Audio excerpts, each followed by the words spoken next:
Welcome everybody to Go Local Live. I'm Josh Fenton, CEO and co-founder. We are heading right down to the University of Virginia. We've got Jennifer Lawless. She's the chair of the Political Science Department at Jefferson's University. Professor, thanks so much for joining us. Hi, happy to join you. Okay, a lot of things going on the national level in this presidential race. Let's start actually down in Florida with Hurricane Milton following up Hurricane Helene. There's been a lot of discussion, politics, charges, countercharges. Does this, at the end of the day, does this series of weather events have any impact on the presidential election? I think weather can affect the election potentially in two ways, but I'm not sure that it'll happen this time around. So the first is that when there's a really glaring failed government response, like there was with Hurricane Katrina in 2005, people are obviously very turned off to the government and incumbents wind up suffering. It doesn't seem like there has been a botched response either to Helene or to Milton so far. And even Republican governors have said to various journalists across the country that they've gotten the resources that they need from the Biden administration. So there's the opportunity for that to affect the outcome, but it doesn't look like the ingredients are there to actually make it happen. But the other way that it can affect the outcome is through misinformation. And we have Republican candidates, J.D. Vance and Donald Trump, basically suggesting that the Biden administration is not helping people who are living in red areas. And so the people in those areas know it's not true because they're experiencing what's going on. But people outside of Florida, people who haven't been hit by the storm, might take the information that they're getting from the Republican side of the aisle and use that to factor into their decision. Again, they're probably already voting for Trump and Vance, so I don't know that it's determinative. But here, I think misinformation has the potential to do more damage than actual information. There have been some who have claimed, if I'm getting this right, that the Democrats caused these hurricanes. Have you heard that? Marjorie Taylor Greene is among them. It's crazy. It's not true. It's silly. It would be sillier if some people didn't actually believe it. But the idea that anybody can control the weather, stopping short of actually trying to pass meaningful climate change policy, which would potentially change the weather, is absolutely ludicrous, and it demonstrates how far we've come from a reality where two sides are actually making arguments over a simple set of facts. Okay, let's jump over to the Vice President Harris's media tour. She announced really last week that she was going to do a wide variety of media appearances. They've gone not great, I think, would be the grade, maybe a low B. She seems to trip over some fairly easy questions. Probably the easiest one being on The View, where the question was, you know, is there anything you disagree with Joe Biden over the past 3.5 years? And she couldn't identify anything she would disagree with Joe Biden about. That doesn't seem to be a winning strategy when his administration has much lower approval ratings than she does, and really this election is about change in the future. I don't think it was a great answer, but I also think it was a kind of damned if you do, damned if you don't question, because if she would have indicated that there's anything that the Biden administration did that she disagreed with or would have done differently, that would have been the headline for the next 5 days also. Now, I was surprised that they didn't have a better answer prepared, but generally speaking, at the end of the day, I don't think it matters. The other thing I should note about this whole media tour is that it's very, very deliberate. The specific voters that she's trying to target are clearly people that are not going to vote for Donald Trump. It's a matter of getting them to turn out to vote for her in the first place. And so the stakes are relatively low. Going on Howard Stern to try and get more men to be enthusiastic about her and show up at the polls. Going on The View to make sure that there are women who live in battleground states who really care about reproductive rights to show up at the polls is a pretty tried and true strategy. So I think that's what we're seeing. The 60 Minutes interview was fine. It was a lot of nothing to write home about, but it does allow her to sort of deflate the balloon that was gaining steam, suggesting that she was trying to avoid the media. So I think it's not, yeah, I would agree that her performances haven't been stellar, but they haven't been terrible, and she's not trying to win over hearts and minds. She's just trying to motivate people to turn out. Yeah, the 60 Minutes was kind of a nothing burger. I think it got bumped from Sunday night over to Monday night because of a football game going late. Sort of a Heidi in reverse, in which Heidi interrupted an NFL playoff game in the 60s. So that was number one. Number two, the questions were fine, the answers were fine, but kind of a lot of nothing burger. Was that a mistake? I just think the most important part of the 60 Minutes interview was actually at the beginning when they laid out why Trump and Vance were not participating. And if I were the Harris campaign, I would tell them to make an ad out of that. Yeah. That was more damning, I think, than any answer ever could have been. Does anyone have momentum right now? It seems to be a little flat on both sides, repeat of week to week, nothing dramatic. Will there be, well, let's ask that question first. Does anyone have really momentum right now?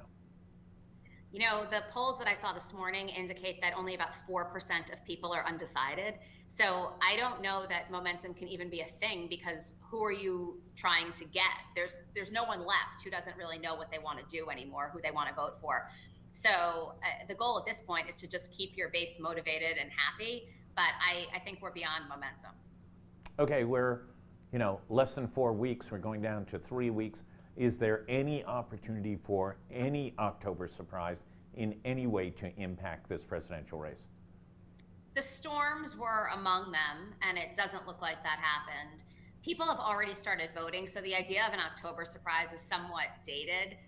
People don't get their ballots back if they find out new information and get to change their minds. So given that voting is already underway, both campaigns have an incentive to just kind of stay the course and hope that their get out the vote strategies are working. So I think it's unlikely. That said,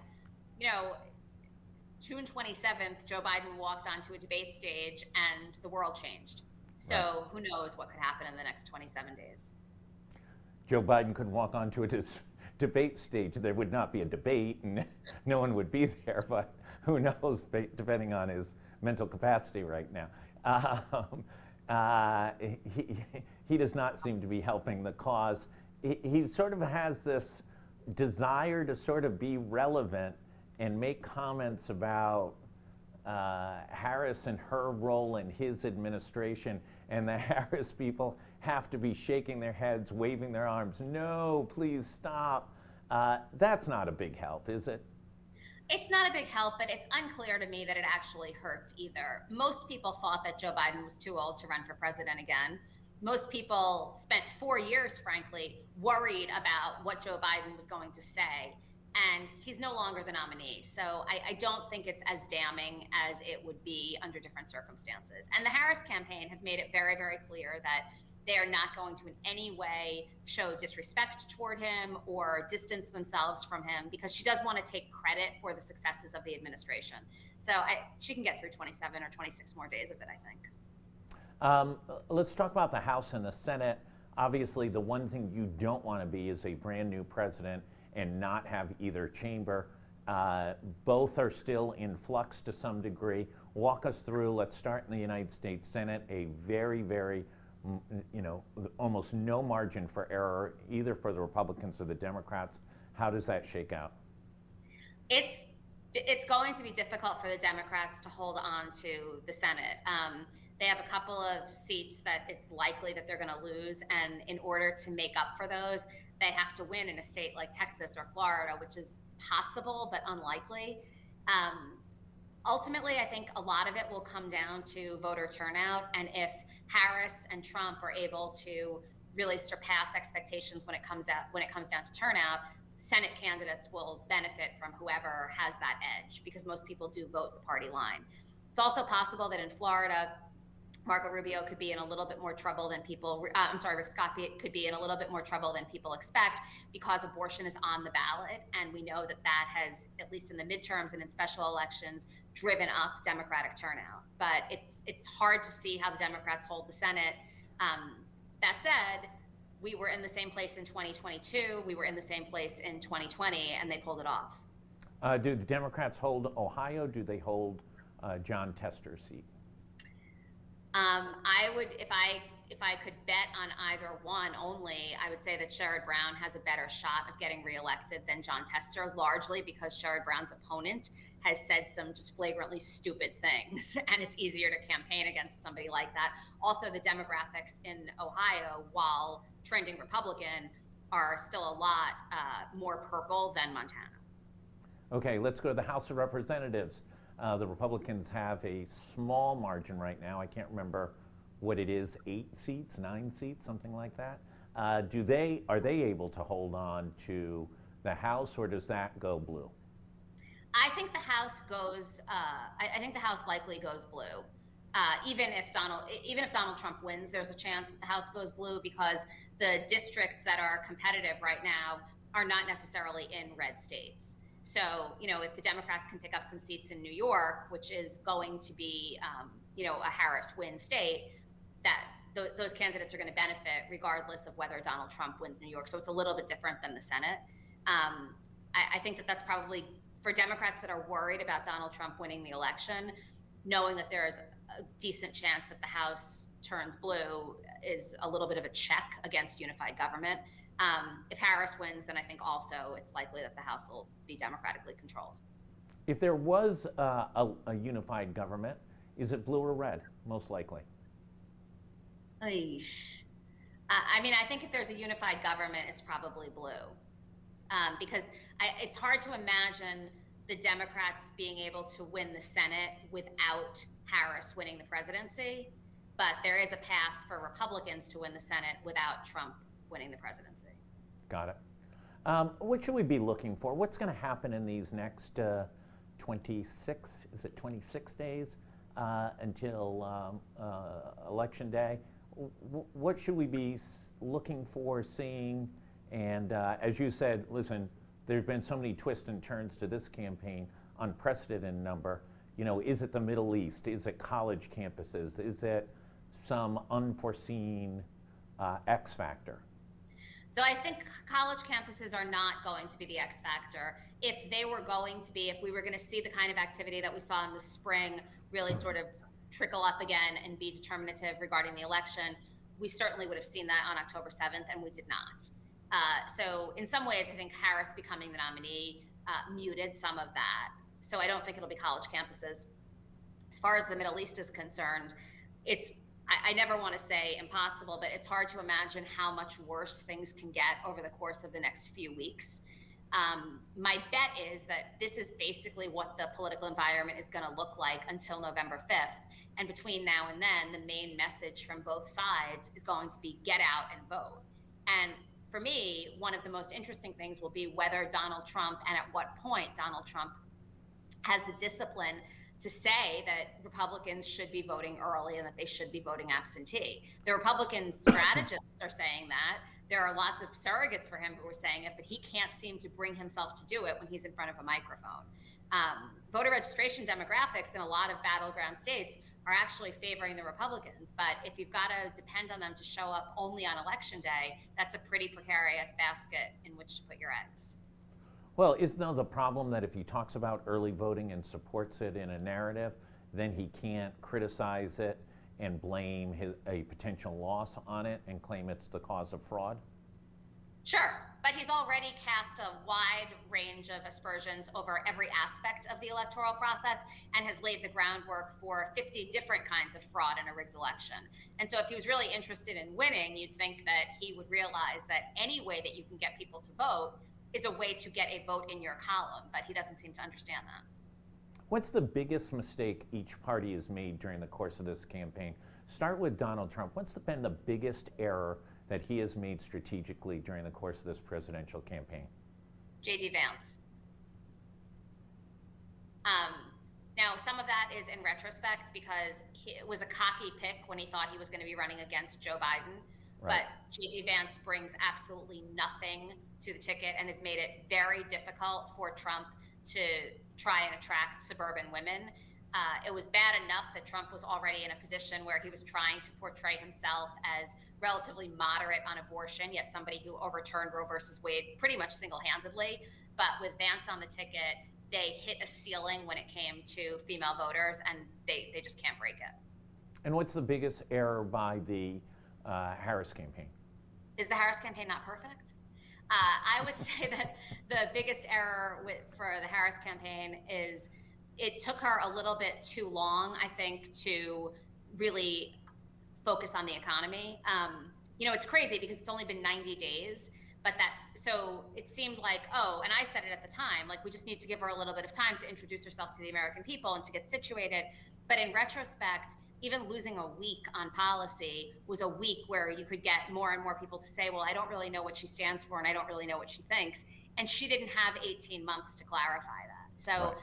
I mean, it was a tough strategy, but in any case, and you can always Monday morning quarterback, but I think in retrospect, they probably should have come right out with substance and stature and positioning, as opposed to, just that intro for the first week or 2 weeks.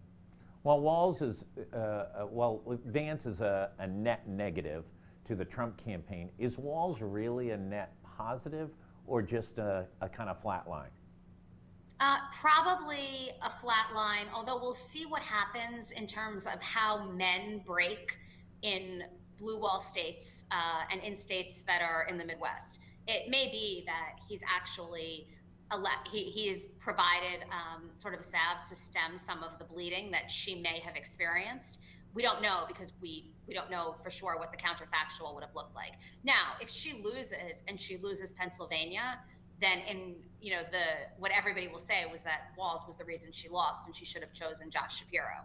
Right. If she wins Pennsylvania, then everybody will say that Walz was a genius pick because she had Pennsylvania anyway and he delivered additional votes to the ticket. So everybody wants to have their cake and eat it too, and we really won't know until the votes are counted.